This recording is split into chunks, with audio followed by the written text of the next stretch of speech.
Yo，我係石玉秀。今日我同齋姑嚟到浙江嘉興市一個水鄉古鎮，個地方名叫烏鎮。喺呢一度，我哋探索一間好有歷史嘅老字號魯泰豐齋。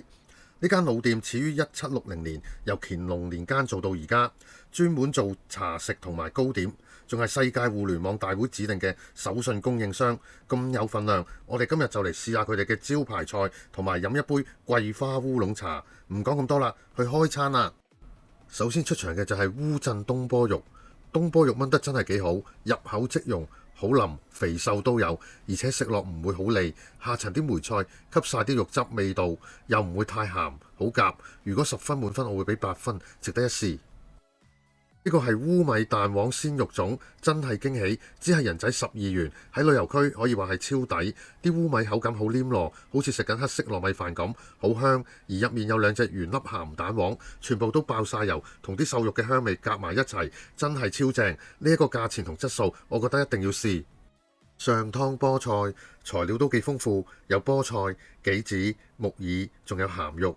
菠菜煮得幾好，唔會腍到成嚿嘢咁，仲保留少少脆口，食落唔會太油膩。個湯底係用雞湯底帶少少鹹肉嘅鹹香味，整個餸菜都好清爽。接住呢碟係韭黃土雞蛋，我同齋姑都覺得比較一般，個蛋炒得太熟，口感有啲乾，而且油份比較重，食落都幾油膩。韭黃又冇乜香味，整體嚟講我唔太推介呢一碟。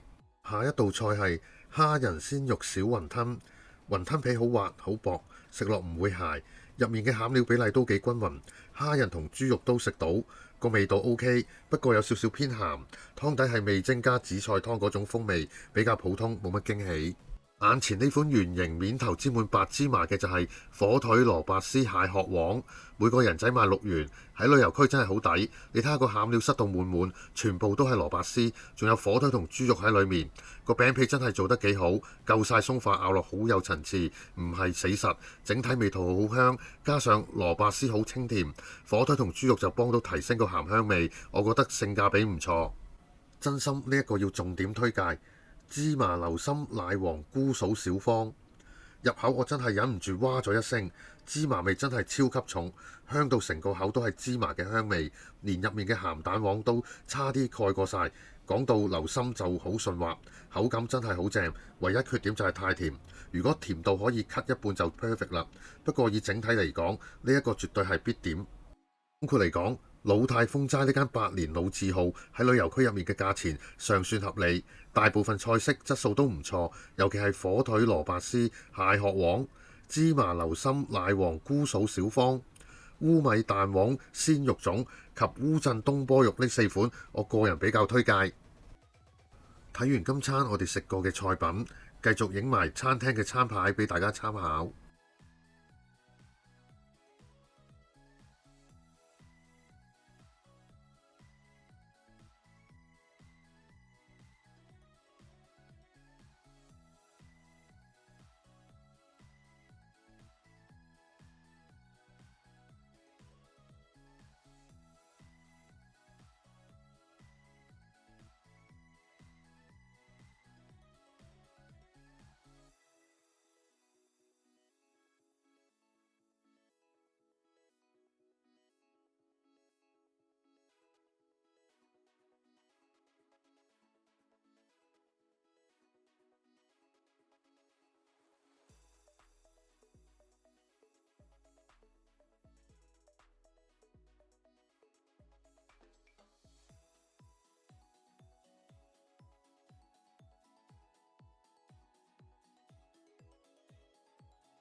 下集我同齋姑就去烏鎮金月亮餐廳，密切期待。